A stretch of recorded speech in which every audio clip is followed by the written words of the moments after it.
ಗಣೇಶೋತ್ಸವದಲ್ಲಿ 9 ಮಂದಿ ದುರ್ಮರಣ ಪ್ರಕರಣ. ಹಿಮ್ಸ್ ಆಸ್ಪತ್ರೆಗೆ ಎಂಎಲ್ಸಿ ಸಿಟಿ ರವಿ ಭೇಟಿಯನ್ನ ನೀಡಿದ್ದಾರೆ. ಗಾಯಾಳುಗಳ ಯೋಗಕ್ಷೇಮವನ್ನ ವಿಚಾರಿಸಿದ್ದಾರೆ ಸಿಟಿ ರವಿ. ಗಣೇಶೋತ್ಸವದಲ್ಲಿ 9 ಮಂದಿ ದುರ್ಮರಣ ಪ್ರಕರಣ. ಹಿಮ್ಸ್ ಆಸ್ಪತ್ರೆಗೆ ಎಂಎಲ್ಸಿ ಸಿಟಿ ರವಿ ಭೇಟಿಯನ್ನ ನೀಡಿದ್ದಾರೆ. ಗಾಯಾಳುಗಳ ಯೋಗಕ್ಷೇಮವನ್ನ ವಿಚಾರಿಸಿದ್ದಾರೆ ಸಿಟಿ ರವಿ. ಹಾಗೆ ಗಾಯಾಳುಗಳ ಪೋಷಕರಿಗೆ ಸಾಂತ್ವನವನ್ನ ಕೂಡ ನೀಡಿದ್ದಾರೆ. ಹಾಸನದ ಮೊಸಳೆ ಹೊಸಳ್ಳಿಯಲ್ಲಿ ಒಂದು ಘೋರ ದುರಂತ ಸಂಭವಿಸಿತ್ತು.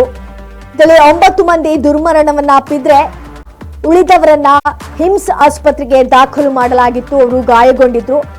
ಸೊ ಹಿಮ್ಸ್ ಆಸ್ಪತ್ರೆಗೆ ಎಂಎಲ್ಸಿ ಸಿಟಿ ರವಿ ಭೇಟಿಯನ್ನ ನೀಡಿದ್ದಾರೆ. ಭೇಟಿ ನೀಡಿ ಗಾಯಾಳುಗಳ ಒಂದು ಯೋಗಕ್ಷೇಮವನ್ನ ವಿಚಾರಿಸಿದ್ದಾರೆ. ನಂತರ ಪೋಷಕರಿಗೆ ಸಾಂತ್ವನವನ್ನ ಕೂಡ ಅವರು ಹೇಳಿದ್ದಾರೆ. ಇದೊಂದು ಘನಘೋರ ದುರಂತ ಅಂತಾನೆ ಹೇಳ್ಬೋದು. ಸೊ ಈ ಸಂದರ್ಭದಲ್ಲಿ ಎಂಎಲ್ಸಿ ಸಿಟಿ ರವಿ ಅವರು ಗಾಯಾಳುಗಳ ಯೋಗಕ್ಷೇಮವನ್ನ ವಿಚಾರಿಸಿದ್ದಾರೆ. ಹಾಗೆ ಗಾಯಾಳುಗಳ ಪೋಷಕರಿಗೆ ಒಂದು ಸಾಂತ್ವನವನ್ನ ಕೂಡ ಹೇಳಿದ್ದಾರೆ. ಗಣಪತಿ ಮೆರವಣಿಗೆಯ ವೇಳೆ ಭೀಕರ ದುರಂತ ಸಂಭವಿಸಿತ್ತು. 9 ಜನ ಮೃತಪಟ್ಟಿದ್ದಾರೆ. ಹಾಗೆ 20ಕ್ಕೂ ಹೆಚ್ಚು ಮಂದಿ ಗಾಯಗೊಂಡಿದ್ದಾರೆ. ಸೊ ಗಾಯಗೊಂಡವರನ್ನ ಹಿಮ್ಸ್ ಆಸ್ಪತ್ರೆಗೆ ದಾಖಲು ಮಾಡಲಾಗಿತ್ತು.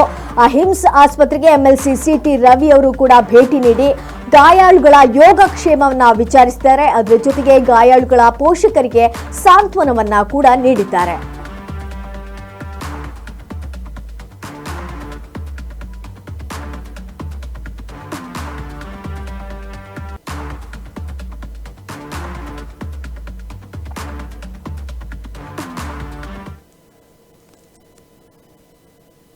ಹೊಸಳ್ಳಿನಲ್ಲಿ ನಡೆದಿದ್ದ ದುರ್ಘಟನೆ ಒಂದು ಘೋರ ದುರಂತ, ದುರ್ದೈವ ಸಂಗತಿ.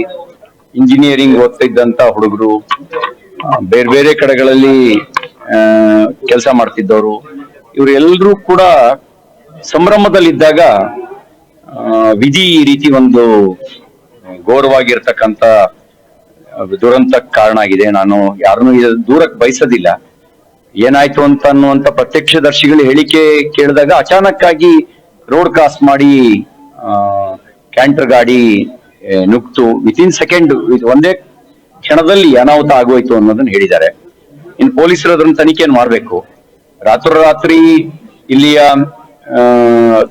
ಸರ್ಕಾರಿ ವೈದ್ಯಕೀಯ ವಿಜ್ಞಾನ ಸಂಸ್ಥೆಯವರು ರೋಗಿಗಳಿಗೆ ಚಿಕಿತ್ಸೆನೂ ಕೊಟ್ಟು ಪೋಸ್ಟ್ ಮಾರ್ಟಮ್ನು ರಾತ್ರಿ ಮಾಡಿ ಶವಗಳನ್ನು ಊರಿಗೆ ಕಳಿಸುವಂತ ಕೆಲಸ ಮಾಡಿದ್ದಾರೆ. ನಾನು ನಮ್ಮ ಕ್ಷೇತ್ರದಲ್ಲಿ ಮಣೇನಹಳ್ಳಿಯ ಒಬ್ಬ ನಿಧನರಾಗಿದ್ರು, ಅಲ್ಲಿಗೆ ಹೋಗಿ ನಾನು ಇಲ್ಲಿಗೆ ಬಂದೆ. ಇದೊಂದು ಘೋರ ದುರಂತ. ಇದರ ತನಿಖೆಯನ್ನ ಪೊಲೀಸ್ ಇಲಾಖೆ ಮಾಡ್ಲಿ, ಯಾವ ಹಿನ್ನೆಲೆಯಲ್ಲಿ ಆಯ್ತು, ಯಾಕಾಯ್ತು ಅಂತ ಹೇಳಿ. ಇದೊಂದು ದುರ್ದೈವ ಸಂಗತಿ. ಅವರೆಲ್ಲರ ಕುಟುಂಬಕ್ಕೆ ದುಃಖ ಭರಿಸ್ತಕ್ಕಂಥ ಶಕ್ತಿಯನ್ನ ಭಗವಂತ ದಯಪಾಲಿಸ್ಲಿ ಅಂತ ನಾನು ಪ್ರಾರ್ಥಿಸ್ತೇನೆ. ಮಾನ್ಯ ಮುಖ್ಯಮಂತ್ರಿಗಳಿಗೆ ವಿನಂತಿ ಮಾಡ್ಲಿಕ್ಕೆ ಬಯಸ್ತೇನೆ. ನೀವು ಈಗಾಗಲೇ 5 ಲಕ್ಷ ರೂಪಾಯಿ ಪರಿಹಾರವನ್ನ ಘೋಷಣೆ ಮಾಡಿದಿರಿ. 5 ಲಕ್ಷ ರೂಪಾಯಿ ಇಂಥ ಸಂದರ್ಭದಲ್ಲಿ, ದುರ್ಘಟನೆ ಸಂದರ್ಭದಲ್ಲಿ ಇನ್ನೂ ಹೆಚ್ಚಿನ ಪರಿಹಾರ ಕೊಡಬೇಕು ಅನ್ನೋದು, ನಾವಿಲ್ಲಿ ಬೇರೆ ಬೇರೆಯವ್ರ ಜೊತೆ ಮಾತಾಡಿದಾಗ ಅವರ ಕುಟುಂಬದವ್ರದ್ದು ಬೇಡಿಕೆ ಅಂತಲ್ಲ, ಉಳಿದವ್ರ ಬೇಡಿಕೆ ಇಂಥ ಸಂದರ್ಭಗಳಲ್ಲಿ ಇನ್ನಷ್ಟು ಹೆಚ್ಚು ಮಾನವೀಯವಾಗಿ ವರ್ತನೆ ಮಾಡಬೇಕು ಅನ್ನೋದು ಜನರ ಭಾವನೆ ಇದೆ. ನೀವು ಇಂಥ ಸಂದರ್ಭ ಹೊಸಳ್ಳಿನಲ್ಲಿ ನಡೆದಿದ್ದ ದುರ್ಘಟನೆ ಅದೊಂದು ಘೋರ ದುರಂತ. ಈ ಬಗ್ಗೆ ಹೆಚ್ಚಿನ ಮಾಹಿತಿಯನ್ನ ನೀಡೋದಕ್ಕೋಸ್ಕರ ಹಾಸನದ ಪ್ರತಿನಿಧಿ ನೀಲ್ಕಂಠ್ ಅವರು ಲೈನ್ ಅಲ್ಲಿ ಇದ್ದಾರೆ. ನೀಲ್ಕಂಠ್ ಅವರೇ, ಈ ಘಟನೆ ಬಗ್ಗೆ ಹೆಚ್ಚಿನ ಮಾಹಿತಿ ಏನಿದೆ? ಗಣಪತಿ ವಿಸರ್ಜನೆ ಸಮಯದಲ್ಲಿ ಏಕಾಏಕಿ ಬೈಕ್ ಅನ್ನ ಅಪಘಾತ ತಪ್ಪಿಸೋದಕ್ಕೋಸ್ಕರ ಹೋಗಿ ಲಾರಿ ವೇಗವಾಗಿ ನುಗ್ಗಿರೋದ್ರಿಂದ ಈಗ ನಿನ್ನೆ ಕ್ಷಣದಲ್ಲೇ 5 ಜನ ಮೃತಪಟ್ಟಿದ್ದಾರೆ. ಇನ್ನ ಹೆಚ್ಚಿನ ಸಾವುಗಳು ಕೂಡ ಸಂಭವಿಸಿದೆ. ಈಗ ಆಸ್ಪತ್ರೆ ಬಳಿ ವರದಿ ಪಡೆಯೋದಕ್ಕೋಸ್ಕರ ನಿರೀಕ್ಷೆಯಲ್ಲಿ ಇದೀವಿ. ನೀವು ಆಸ್ಪತ್ರೆ ಒಳಭಾಗ ಹೋಗಿ ಹೆಚ್ಚಿನ ಮಾಹಿತಿಯನ್ನು ಕೊಡ್ತೀನಿ.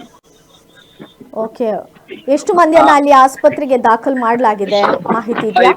20ಕ್ಕೂ ಹೆಚ್ಚು ಜನ ಇಲ್ಲಿ ದಾಖಲಾಗಿದ್ದಾರೆ. ಇನ್ನು 4-5 ಜನ ಸ್ಥಿತಿ ಗಂಭೀರವಾಗಿದೆ ಅನ್ನೋ ಮಾಹಿತಿ ಇದೆ. ಇಲ್ಲಿ ಸ್ವಲ್ಪ ಕಾಲಾವಕಾಶ ಹೇಳಿದ್ದಾರೆ ಒಳಗಡೆ ವರದಿ ಕೊಡೋದಕ್ಕೆ. ಚಿಕಿತ್ಸೆ ನಡೀತಾ ಇದೆ. ಅಂದ್ರೆ 20 ಮಂದಿಯನ್ನ ಕೂಡ ಹಿಮ್ಸ್ ಆಸ್ಪತ್ರೆಗೆ ದಾಖಲು ಮಾಡಲಾಗಿದೆಯಾ ಅಥವಾ ಬೇರೆ ಬೇರೆ ಕಡೆ ತಗೊಂಡೋಗಿದಾರಾ ಹೆಂಗೆ? ಅದ್ರ ಬಗ್ಗೆ ಮಾಹಿತಿ ಈಗ ಹಾಸ್ಪಿಟ್ಲ್ ಒಳಭಾಗದಲ್ಲಿ ಪಡಿಬೇಕಾಗಿದೆ. ಅವರು ಒಂದು 10 ನಿಮಿಷ ಕಾಲಾವಕಾಶ ಕೇಳಿದ್ದಾರೆ, ವರದಿಯನ್ನ ಕೊಡ್ಲಿಕ್ಕೆ. ಓಕೆ, ಆಸ್ಪತ್ರೆಯ ಬಳಿ ಯಾರೆಲ್ಲ ಒಂದು ನಾಯಕರೆಲ್ಲ ಬಂದಿದ್ರು, ರಾಜಕೀಯ ನಾಯಕರು ಯಾರಾದ್ರೂ ಬಂದಿದ್ರಾ ಹೆಂಗೆ? ಬರ್ತಾ ಇದ್ದಾರೆ ಮೇಡಮ್. ಸಿ ಟಿ ರವಿ ಅವರು ಬಂದಿದ್ದಾರೆ, ಹಾಗೆ ಸ್ಥಳೀಯ ರೇವಣ್ಣ ಅವರು ಕೂಡ ವಿಸಿಟ್ ಮಾಡಿದ್ದಾರೆ. ಎಲ್ಲಾ ರಾಜಕೀಯ ಮುಖಂಡರುಗಳು ಹಾಸ್ಪಿಟ್ಲ್ ಬಳಿ ಬರ್ತಾ ಇದ್ದಾರೆ. ಹೆಚ್ಚಿನ ಸಂಖ್ಯೆಯಲ್ಲಿ ಗ್ರಾಮಸ್ಥರು ಮತ್ತೆ ಬೇರೆ ಬೇರೆ ಕಡೆಯಿಂದ ಬಂದಂತ ಜನಗಳು ಕೂಡ ಹಾಸ್ಪಿಟ್ಲ್ ಬಳಿ ಬರ್ತಾ ಇದ್ದಾರೆ. Okay okay. ಹಾಗೆ ಒಟ್ಟು ಎಷ್ಟು ಜನ ಅಲ್ಲಿ ಹಾಸ್ಪಿಟಲ್ ಅಲ್ಲಿ ಅಡ್ಮಿಟ್ ಆಗಿರುವಂತದ್ದು, ಎಷ್ಟು ಜನರಿಗೆ ಈಗ ಗಾಯಗಳಾಗಿದೆ? ಒಂದು 20ಕ್ಕೂ ಹೆಚ್ಚು ಜನಗಳಿಗೆ ಗಾಯ ಆಗಿದೆ ಮೇಡಮ್. ಸಾಕಷ್ಟು ಕೆಲವರು ತುಂಬಾ ಚಿಂತಾಜನಕ ಸ್ಥಿತಿನಲ್ಲೂ ಇದ್ದಾರೆ. ಹಾಗೆ ಈ ಘಟನೆಗೆ ಮುಖ್ಯವಾದಂತಹ ಕಾರಣ ಹಾಗಿದ್ರೆ ಏನು? ಚಾಲಕನ ಅಜಾಗ್ರತೆನೇ ಕಾರಣ ಅನ್ನೋದು ಪ್ರಮುಖವಾಗಿ ಕಂಡು ಬರ್ತಾ ಇದೆ. ಯಾಕಂದ್ರೆ ತುಂಬಾ ವೇಗವಾಗಿ ಬಂದಿರೋದ್ರಿಂದ ಯಾವುದೇ ನಿಯಂತ್ರಣವನ್ನು ಮಾಡಕ್ ಹೋಗದೆ ನೇರವಾಗಿ ಡಿವೈಡರ್ ಏನು ಮಧ್ಯ ಭಾಗದಿಂದ ಡಿವೈಡರ್ ನ ದಾಟಿ ಈ ಕಡೆ ಏನು ಡಿಜೆ ಸಾಂಗ್ಗೆ ಸ್ಟೆಪ್ ಆಗ್ತಿದ್ದಂತ ಹುಡುಗರು ಬಳಿಗೆ ನೇರವಾಗಿ ಗಾಡಿ ನುಗ್ಗಿರೋದ್ರಿಂದ ಅದು ನೇರ ಅಪಘಾತ ಆಗಿದೆ. ಅವರು ಅಲ್ಲಿ ಒಂದು ಸಾಂಗ್ನಲ್ಲಿ ಇದ್ದಿದ್ರಿಂದ ಹೆಚ್ಚಿನ ಸಂಖ್ಯೆಯಲ್ಲಿ ಈ ಕಡೆ ಗಾಡಿ ಬಂದಿದ್ದು ಕೂಡ ಗಮನ ಹರಿಸೋದಾಗಿಲ್ಲ. ಏಕಾಏಕಿ ಗಾಡಿ ನುಗ್ಗಿರೋದ್ರಿಂದ ಅಪಘಾತ ಸಂಭವಿಸಿದೆ. ಓಕೆ, ಆ ಕ್ಯಾಂಟರ್ನ ಚಾಲಕನಿಗೆ ಏನಾದ್ರೂ ಈಗ ಕ್ರಮ ಕೈಗೊಳ್ಳಲಾಗಿದೆಯಾ ಹೆಂಗೆ? ಅವನ್ನ ಬಂಧನ ಮಾಡಿದ್ದಾರೆ, ವಿಚಾರಣೆ ನಡೀತಾ ಇದೆ. ಹೆಚ್ಚಿನ ವಿಚಾರಣೆಗೆ ವಶಕ್ಕೆ ಪಡ್ಕೊಂಡಿದ್ದಾರೆ. ಹೆಚ್ಚಿನ ವಿಚಾರಣೆ ಈಗ ಪೊಲೀಸ್ನವರಿಂದ ಮಾಹಿತಿಯನ್ನು ಪಡೆಯಬೇಕಾಗಿದೆ. ಓಕೆ, ಏನಾದ್ರೂ ಮಾಹಿತಿ ಸಿಕ್ಕಿದ್ಯಾ? ಕ್ಯಾಂಟರ್ ಚಾಲಕ ಏನು ರೀಸನ್ ಕೊಡ್ತಾ ಇದ್ದಾನೆ? ಇಲ್ಲ, ಅದ್ರ ಬಗ್ಗೆ ಯಾವುದೇ ಮಾಹಿತಿ ದೊರಕಿಲ್ಲ. ಈಗ ಹಾಸ್ಪಿಟಲ್ ಮಾಹಿತಿ ನಂತರ ಸ್ಟೇಷನ್ ಬಳಿ ಅವರು ಮಾಹಿತಿಯನ್ನು ತಗೊಳ್ಬೇಕಾಗುತ್ತೆ. ಓಕೆ, ಥ್ಯಾಂಕ್ ಯು ನಿಮ್ಮೆಲ್ಲ ಮಾಹಿತಿಗಾಗಿ. ಹಾಸನದ ಮೊಸಳೆ ಹೊಸಳ್ಳಿಯಲ್ಲಿ ಒಂದು ಘೋರ ದುರಂತ ಸಂಭವಿಸಿರುವಂತದ್ದು.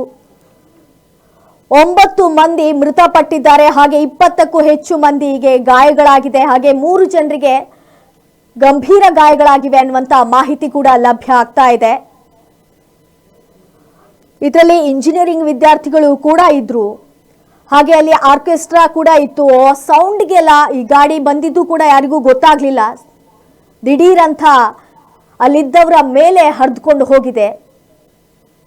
ಸ್ಥಳದಲ್ಲೇ 8 ಜನ ಮೃತಪಟ್ಟಿದ್ರು, ಹಾಗೆ ಆಸ್ಪತ್ರೆಯಲ್ಲಿ ಒಬ್ರು ಮೃತಪಟ್ಟಿದ್ದಾರೆ.